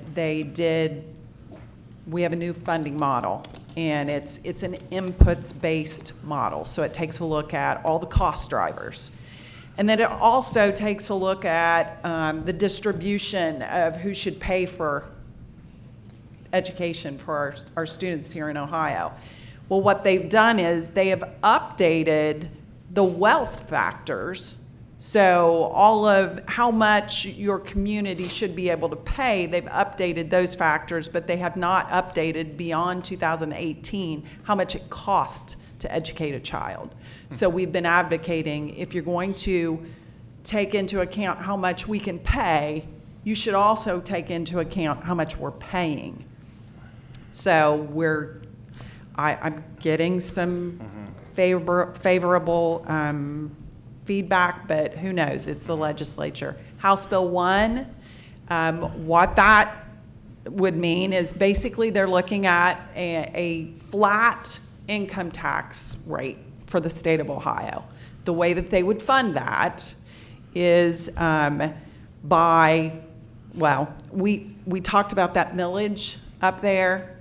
You would see a reduction in your assessed value of your home. But remember, we talked about House Bill 920, which says that we have to collect. Well, House Bill 920 works in reverse as well. And so if they reduce the value of your home, we still have to collect and come up with the amount of dollars that we're supposed to collect from our community. So you would be paying more because the state's not going to be giving us as much money. So guess what? That gets rolled on to the taxpayers. So yeah, great. Your income tax for the state of Ohio is reduced, but you're going to be paying more for your real estate taxes. So yeah, it's Paying more, but it's not crazy. benefiting the school. I'm just going to say it's crazy, and so I'm hoping and we're advocating that does not pass. But Yeah. No good news coming out of the state. Jake?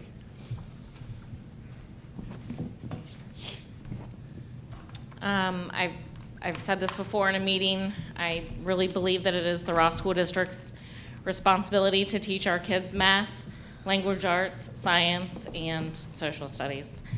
All of these extracurriculars that you are focusing on in this meeting are things that we can do as parents outside of the school. I really think that your focus to get this to pass needs to be how is not passing this going to affect science, language arts, math, and social studies. So that is my question. I heard one thing, and that is increased class sizes in science class, I think. But what about the other classes? How is this going to, not passing this, going to affect the core classes, what your guys' job is as educators? Sure, I can answer that. So it is going to impact the core classes. We did talk about the supplemental classes. Mr. Martin talked about the AP, the advanced classes. It will impact K through 12, that curricular piece. How? Less staff. You know, there's less staff to teach it. Eventually, we're going down the road. You saw those year 2 potential cuts, but it's going to be less staff, and we're just not going to have as many offerings. That's going to dig into the core fabric of what we're about. So eventually, we're going to get to a point where things don't get offered, which is bad for kids. But it's both. It's curricular, and it's also extra. But yes, we all believe that curricular piece is why we're here. So is it just going to be in the high school then? No, it's K-12. And again, a lot of this is through attrition, not replacing positions. But again, $4 million over 2 years, you're digging into the fabric of our community. So, no, it's a K-12, concern, not just the high school. And go back to what we did the past 24 months. We cut $1.8 million already out of a $29 million budget. So we've been slicing away at this, which goes back to the core belief of that education. We're less people doing more. But yes, it will impact both. If that helps.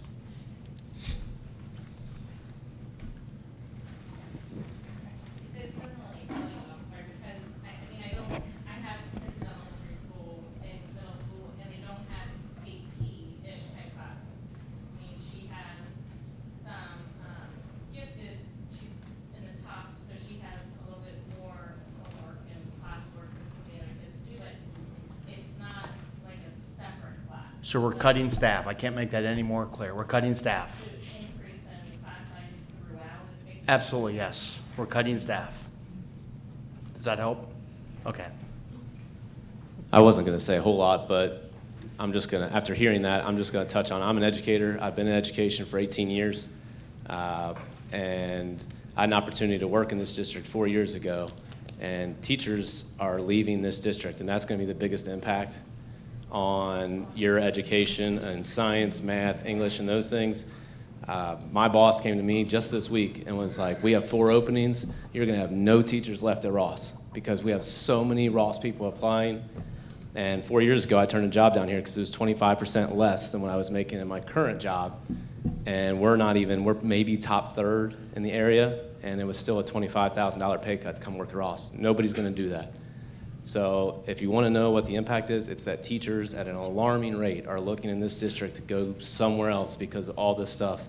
If it's cutting curriculars or art, all those types of things, nobody wants to work in an atmosphere like that. So it's all connected. I can't say that enough that, I'm proud. I go into my place of employment and I'm like, #1 elementary school I heard people talk about, #1 high school in the area, talk about our sports teams. And now they're coming to me and they're like, what's going on at Ross? And it's not a good feeling, and I'm telling you that the most teachers I've ever heard are leaving and looking to leave every single year, and it's just growing every year. And then on top of that, the sports stuff, the $1,000 pay to play, I've already had families, I have 3 kids in the district, I've already had families say, hey, let's just skip middle school sports next year. Let's go, you run this, we'll go play for you at this thing. We don't even have to worry about Ross. So that happens then in 7th grade, you don't have a team. 8th grade, you don't have a team. They've talked about no freshman sports because they don't have enough kids coming out. That stuff's not coming back, right? If you cut 7th, 8th, 9th grade, those are core memories for these kids opportunities that they're not getting. And it's not just going to stop at 7th, 8th, 9th. It's going to be sports are gone, right? And I'm telling you that is a very, very bad look for the district and very bad experience for our kids.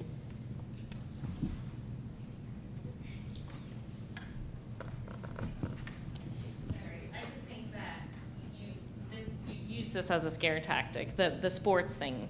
It is, well, kids can still get that education, that sports, that connection to other kids through other organizations. I think that what you said first, the quality of teachers, that's what's going to get this to pass. You have to start talking about, we have a mass exodus of teachers now. We are not going to have the quality of teachers in the district anymore, because that's what's scary to me.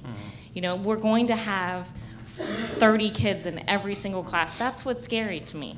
I can put my kids in sports somewhere else. I can teach my kids, you know, art. She does art on YouTube. They teach her how to draw a bird better than, I'm sorry, her art teacher. You know, but they can get that kind of education somewhere else. What you said first, I think, is what you guys need to use as your tactic to get this to pass. That's all I'm saying.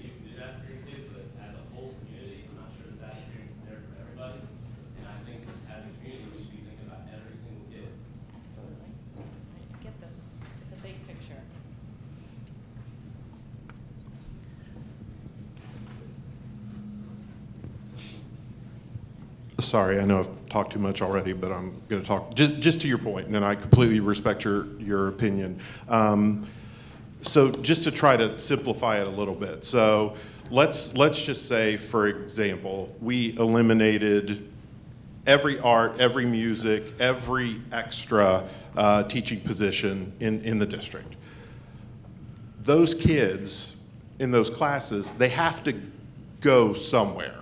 They have to go somewhere. So to your point, if we put them in math classes or English classes, those core areas that you referred to, obviously we don't have space to accommodate all those kids. So we're going to have to hire additional teachers in those core areas to, as we like to say, and I don't mean to be crude, you know, handle all the butts in seats, right? So there's no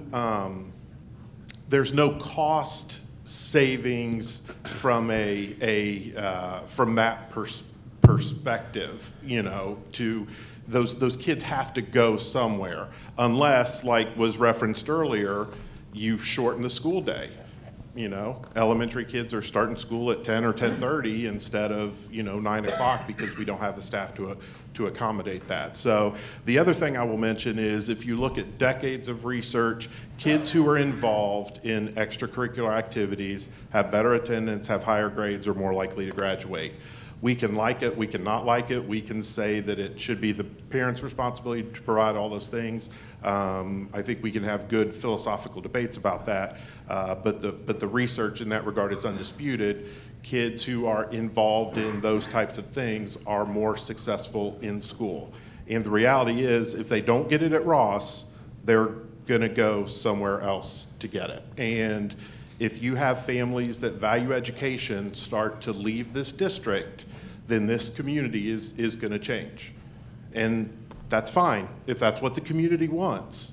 But if you are a rural suburban district like we are, the health of that type of community oftentimes centers around the schools. And that's what I would say to the community. You know, we're the largest employer in the townships. Like, we're the hub of the community. So as the school goes, so does the community. So I would just ask that folks keep that in mind.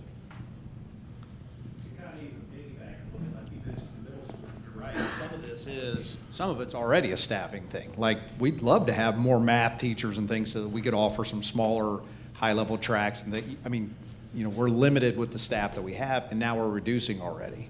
So like it mentioned, we're reducing we're going to lose a 6th grade teacher next year, which then means instead of having 3 math teachers, we're down to 2. So we're going to have to consolidate some things like that. So you're right, I do totally understand your point. We're already seeing those effects. it does seem to hit the high school things sooner than it does the rest of us, because everybody knows about AP Lit and AP, so those are the things we hear about, but it's already starting to trickle down to us too. So, if that helps. Sure, absolutely. And I think you're right. I think it's both. Like, I also volunteer and coach tennis. We had, we've spent the last 10 years trying to build a tennis program. We went from we couldn't field it. We had 23 young men playing who came out, and I'm not a great tennis player. Neither were a lot of them, but they played tennis. We've lost 12 of them already this year because they just couldn't pay the money. And those kids can't go do it anywhere else. And some of those kids are struggling now at the high school because they don't have that outlet and support. So you're right, I totally agree, but we're starting to see those effects at the middle school and elementary as well too, academically as well. And like you mentioned, our track team we had 80 kids last year. I think we have 22 this year. There's a good chance we may not be able to field a track team next year. Those are opportunities lost. So. Now, I would also add, as a high school parent, if we don't have high school participation in sports, and you're talking about cost savings, if we reduce K through 12 physical education, where, like you're doing what Mr. Martin said, butts and seats. So now they're not getting the two seasons, because they're not going to pay $2,500 or whatever it is over the course of their academic high school career.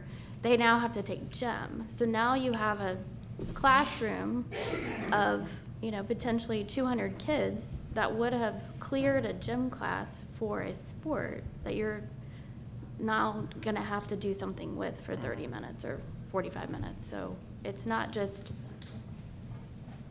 it impacts academically about sports. It's not just, we won't have a football team.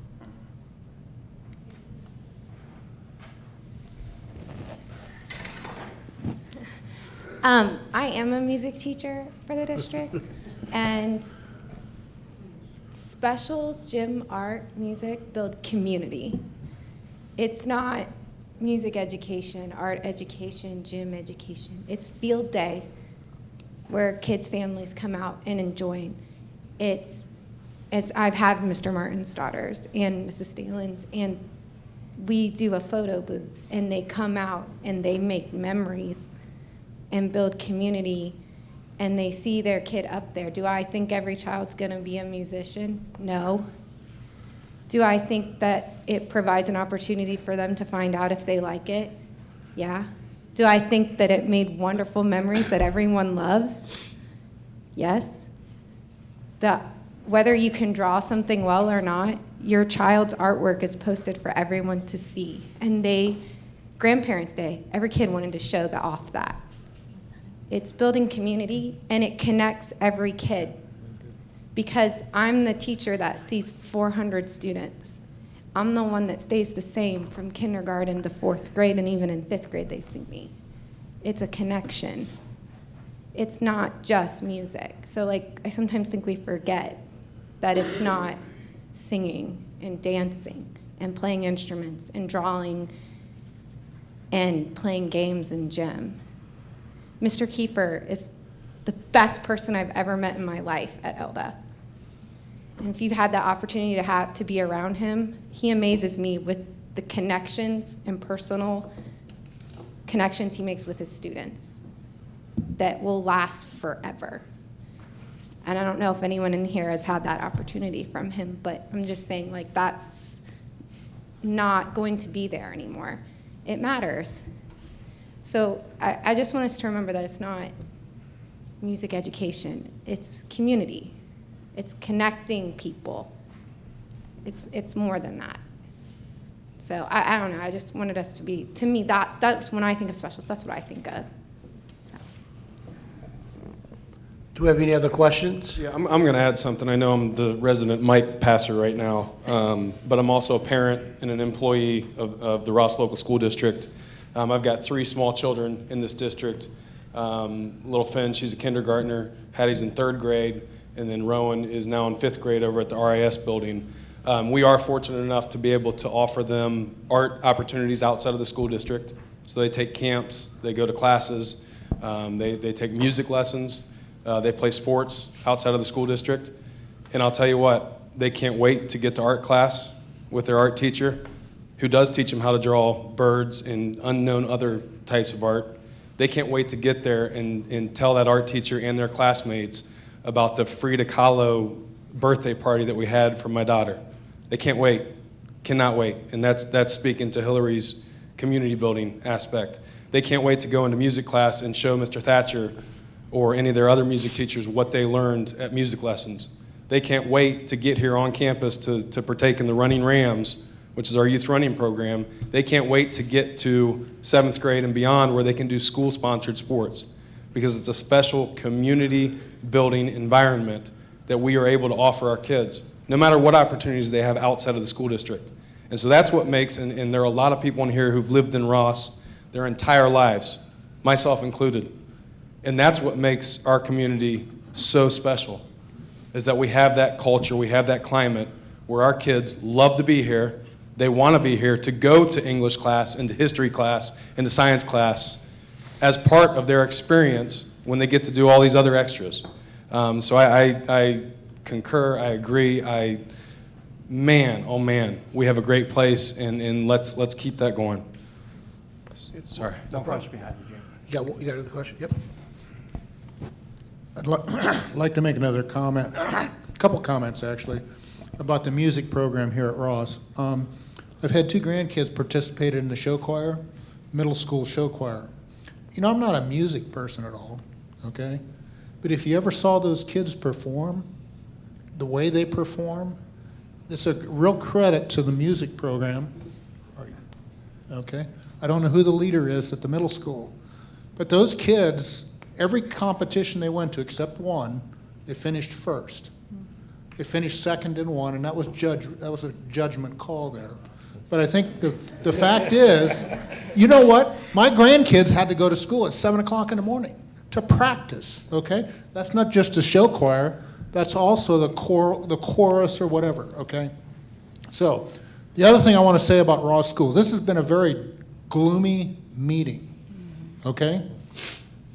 There's a state ranking of schools, performance index. Does that mean anything? Is that a good ranking? Yes. Absolutely, yeah. Okay. So Ross, in Butler County, is the #1 school, okay? They're ranked the 96th school in the state of Ohio, okay? And we talked about the funding that Monroe gets and Fairfield gets. Monroe is ranked 139th. We're 96th. Fairfield's ranked 394th, okay? So we got something special here. I'm going to vote yes, okay? It's going to cost me more money, but I'm going to vote yes, okay? The problem is I don't know how to convince other people to vote yes because I don't know all the answers, okay? But I do believe that this group of people that we have sitting up here is doing the best job that they can, okay? So I will probably continue to ask questions online. So thank you all for pursuing this. I know it's hard. You probably don't like your jobs now, but thank you. Thank you. That's it? Okay. Just on behalf of the Board of Education, we would like to thank everybody who presented tonight, upper administration, principals. Thank you for coming in and presenting to the board. We really appreciate it. We have pushed, and the upper administration has done an excellent job of being as transparent as we possibly can. And if you know of anyone who has questions, our people Mrs. Logan just sat down with a really nice gentleman from the community the other day for over an hour. Our upper administration will take the time out of the day to make sure that our community at least has the information in front of them. And we've never turned anyone down, Right. ever. And our principals will do the exact same thing with our parents at our elementaries and middle schools and intermediate buildings. So that's wide open for anybody, and high school as well. But I think Mr. Martin talked a lot tonight, so they got most of the answers. But so thank you so much. A lot of respect from the community members that are here tonight. We know a ton of you guys, and what you say matters. It does matter to us, and we really appreciate you coming in and being involved. I wish our meetings were attended like this more often, but quite frankly, it's not. I mean, we usually have one or two people here from the community and some teachers, but get involved, especially if you have questions. With that being said, the board is going to go into executive session tonight for personnel reasons, and we won't have any action to follow from that executive session. So can we have a motion to go in executive session, please? Motion. Mr. Chanel. Can we have a second? Second. Mrs. Hayes. Mrs. Logan, could you please call the roll? Mr. Chanel? Yes. Mrs. Hayes? Yes. Mr. Kleinfelter? Yes. Mrs. Webb? Yes. Mr. Van Winkle? Yes.